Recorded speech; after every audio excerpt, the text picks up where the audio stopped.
All right, we made it to Friday, and Richard Southern is here to chat about some of the fun and interesting end of the week stories. And Richard, this one here is making me hungry. Yeah, this is big breaking news in my books because this has just happened. It's just been authenticated by Guinness World Records, Melissa. Okay. Pizza Hut has broken the record for the world's largest pizza. Look at this thing. That's a pizza? We need some perspective here, but this is massive. Oh. This is the Los Angeles Convention Center, and this pizza is covering the entire floor of the Los Angeles Convention Center. There's some perspective for you. Oh, When you see wow. people walking around, look at this.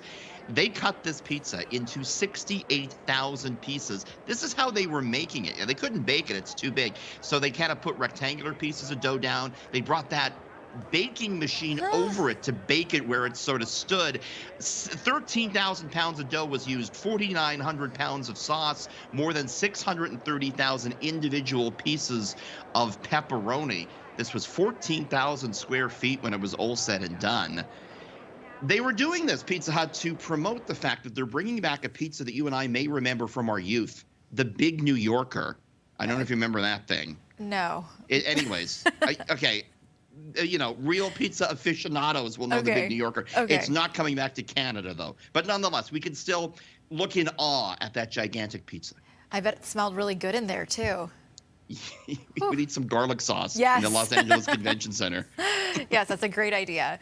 A man has been rescued after spending 24 days lost at sea, and he definitely didn't have any pizza handy, Richard. No, he didn't. That would have been nice, right? Yeah. Because I guess we could survive pretty easily, I think, all of us on pizza. But this guy survived okay, 24 days lost at sea in the Caribbean. And what did he survive on? He survived on a bottle of ketchup, garlic powder, and seasoning cubes. Ugh. There he is. They found him just fine. He got lost off the coast of St. Martin, found him 24 days later, and he was just fine. He had his garlic powder, his ketchup, and his seasoning cubes. And so that got me to thinking, what's a food that you could survive on no problem, Melissa? For me, I think it's the potato because, you know, you can bake it, you can fry it, you can boil it. It's great. Yeah. 100% I'm with you on potato. potatoes. Maybe Mr. Noodles for me because I love and it's very economical. I could get along just fine, me and Mr. Noodles. Yeah, and there's a little bit of flavor in there with the salt. Put you some want to call that sriracha flavor? in it. It's all good. There you go, know, it's sriracha. great. Yeah. Good eating. And let's wrap up the week with a remarkable glimpse of some out-of-this-world mysteries.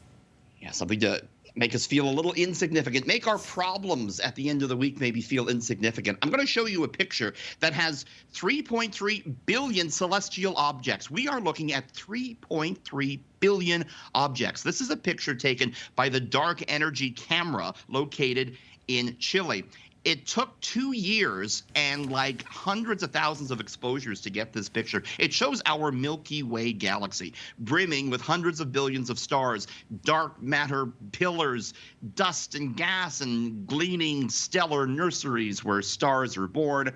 Of course, humans are literally made of stardust. The iron in our blood came from large exploding stars eons ago. So this is, I think, putting everything in perspective at the end of the week. We're just stardust. We're just a little speck in this image. And whatever we're worrying about, it's just a little insignificant thing. There you Don't you go. think? There you go. Yes, and a fascinating photo as well.